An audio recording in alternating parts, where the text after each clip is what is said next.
to know today is May the 7th, and we are back at work. I'm so excited to be able to share that we can now go back and work with our buyers and sellers. And so normally how I talk, I've spent a lot of my time on these webinars, sort of letting people know what's going on in the marketplace. And I don't want to spend too much time what's happened in the last week, because we are now dealing with a whole new reality, right, where the restrictions on real estate have been lifted. I can tell you that if we go back and look at some of the changes that have been slowly occurring, we can see that if I look at this chart, everything was starting to increase as people were getting comfortable with this shelter at home. Number of houses under contract went up from about 25%. The big thing to note is that listings were up significantly, and 78 properties were listed in the last week, and that's versus 109 that were listed last year in that week period. So the market was slowly getting active, especially once the order was, when we knew the order was going to be lifted, people really started getting into gear. So some of the observations, this year again shows you how much the showing activity actually dropped off. I don't want to spend too much time on that because that's now behind us. And I want to talk more about where I think we're going. And if I look at some observations just within the Bama Group, one of the things that I'm quite excited about is that since the order was lifted, our phones will be going off the hook, which is really a sign of the pent-up demand. We are actually listing more properties this month than we did last year. And last year we listed 25 properties in April, and we are already between what's signed and what's committed at 24, and it's literally only the 7th of May. We're also noticing that activity in our listings has just skyrocketed ever since this was listed. Today, all of our listings are getting multiple showings. We have some properties over the next couple of days who have as many as 7, 8 showings. Again, which all bodes really well, which tells me that that pent-up demand and that surge that we were hoping for appears to be occurring. And the other thing is our buyer's agents, they are completely booked for the next week. And our top buyer team literally has 13 new buyers that they are going to be working with over the next couple of days. So we are definitely noticing that activity is picking up. Now, as we move, as we want to look at the greater picture of what's going on in the economy here in Michigan, now keep in mind, Ann Arbor is still somewhat immune.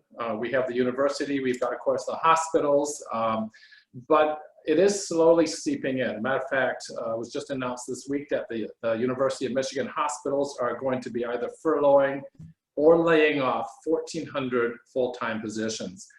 And those are generally tend to be, somewhat good paying jobs. And another thing that I'm really noticing is that unemployment claims, actually they're the lowest now, the new claims the lowest going back to the middle of March. However, we still have 1.2 million Michiganders out of work, and the state already has put out over $4 billion in unemployment claims. Keep in mind the budget for the state, I want to say somewhere right around 51, 52 billion. So that's approaching 10% of that budget just in unemployment claims. This is, the paper's going to come home to roost at some point. And also, I think a lot of layoffs are going to start occurring as time goes on because businesses are running out of cash. I personally know a number of business people who are no longer, they're not going to reopen their business when this is done. And I think we're all going to be surprised as things start opening up. We're going to be surprised at what doesn't open up. And that is the big unknown, right? We're not sure where that is all going to lead. Now, the one thing I want to really point out is we are now legally allowed to show property. However, I can tell you the virus problem has not gone away. We still have to deal with that, and there's a lot of anxiety around that. I know that people are worried, oh my goodness, did I touch that surface, or did I not wash my hands, did I touch my face, that sort of thing. So I want to share some stats with you that sort of show that in Washington County, I think things are turning around a little bit. If you notice here, these are the new COVID-19 cases in Washington County, and you will notice that the week ending May the 2nd, it's down below 50. We have not seen that since almost 2 months ago. There were months at the peak where it hit almost 250 for the week, and now we're down to below 50. So that's definitely a good sign that things are definitely trending downward. This graph is, and this information is from the Washington County Health Department. This graph I also find very encouraging. If you look at new hospital admissions and the week of May the 9th, it looks like there's probably maybe 4, 5, 6, something like that, admissions into the hospital system. So we've definitely flattened the curve there. And then finally, the number of deaths has dropped off significantly. And the week of May the 9th, there were, looks like there were 4 deaths in the county. So everything's trending downward, and it makes me feel very good, and I hope that it also makes other people feel comfortable. It's important that we continue to be very, very careful as things open up, that you be sure to wear your mask in public and gloves when you're going shopping or in places where there'll be a lot of other people, and keep social distancing. And that is something in our industry that we're gonna have to really enforce. And this just shows you the positive COVID-19 test results per day in Washington County. If you look at the last day that's recorded here, which I believe is the 5th, and I think it's 4 or 5 new cases. So that has definitely come down from when you're looking at the peak, right? So changing the way realtors conduct business. So the shelter or the restrictions on real estate were lifted a week ago, and today is the first day with some very definitive orders. And just go through those a little bit. The first is all in-person meetings with sellers and showings must be done by appointment.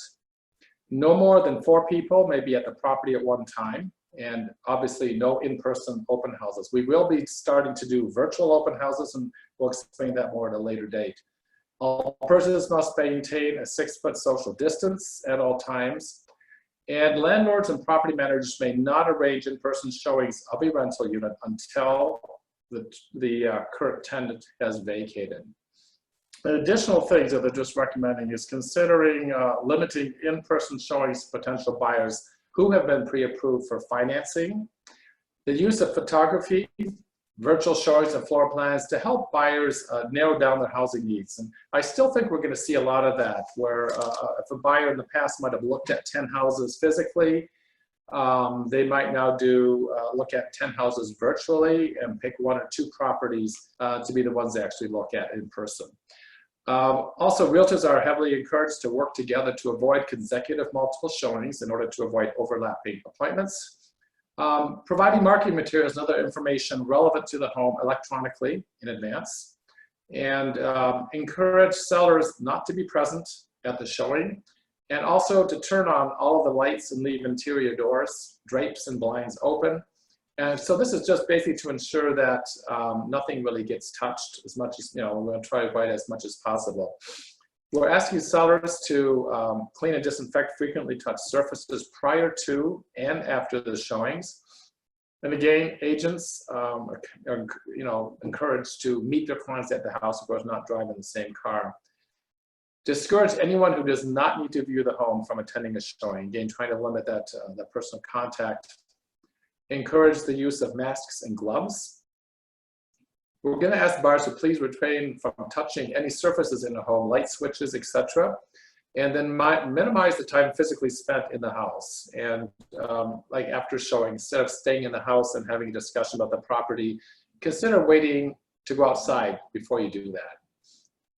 Now at the Obama Group, we have several plans here that everyone has got very specific needs.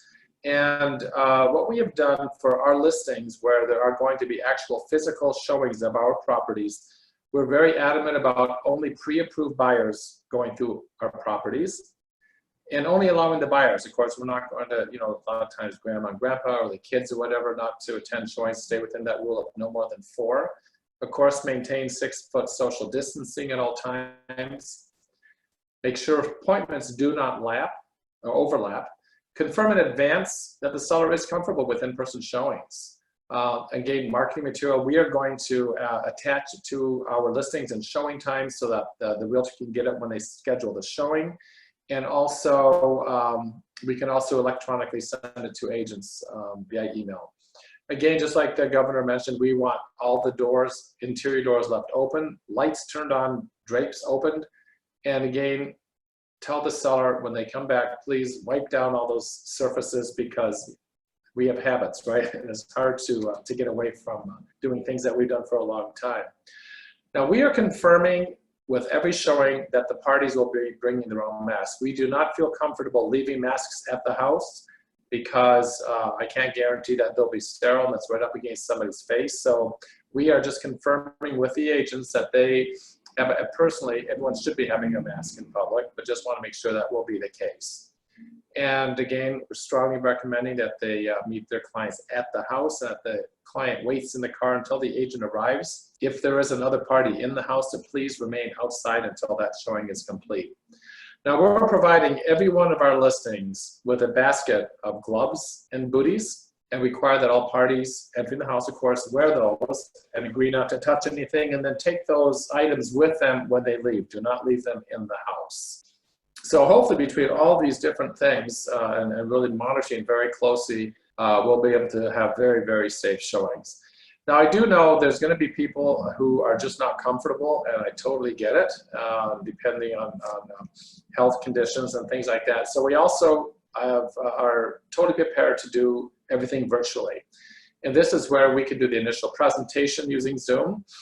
Paperwork can be signed electronically. Staging with our stager can be done via Zoom.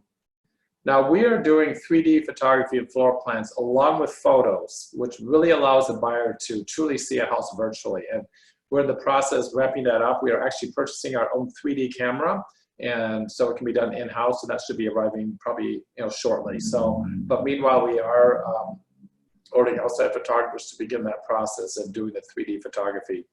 Offers will be presented digitally and discussed over the phone. Building inspectors, keep in mind, are allowed to do their job, and if you want to attend at that point to see the property, this would be a good time to do so. Keep in mind, closing documents, they can pretty much be handled virtually, and our closing department can go over the documents with you via phone. And title or closings will be done at title companies, and they can, some clients are staying in the car while the closing agent hands paperwork to them through the car window. And cash offers actually now can be done 100% virtually. So moving forward, I said we're now in a whole brand new reality, and it's going to be interesting to see what happens. We are noticing a huge surge right now, and I'm hoping that will continue. All the signs point in that direction. If I look at the buyer activity, it seems to be matching the listing activity, and that's what we need to keep the market very, very strong. If you have any questions about the market, or any of your specific needs or whatever, feel free to give me a call personally. You can reach me at 734-761-3060. I'm very confident that we're going to have a strong summer, and I would love to answer any of your questions. Have a great day. We'll talk to you soon.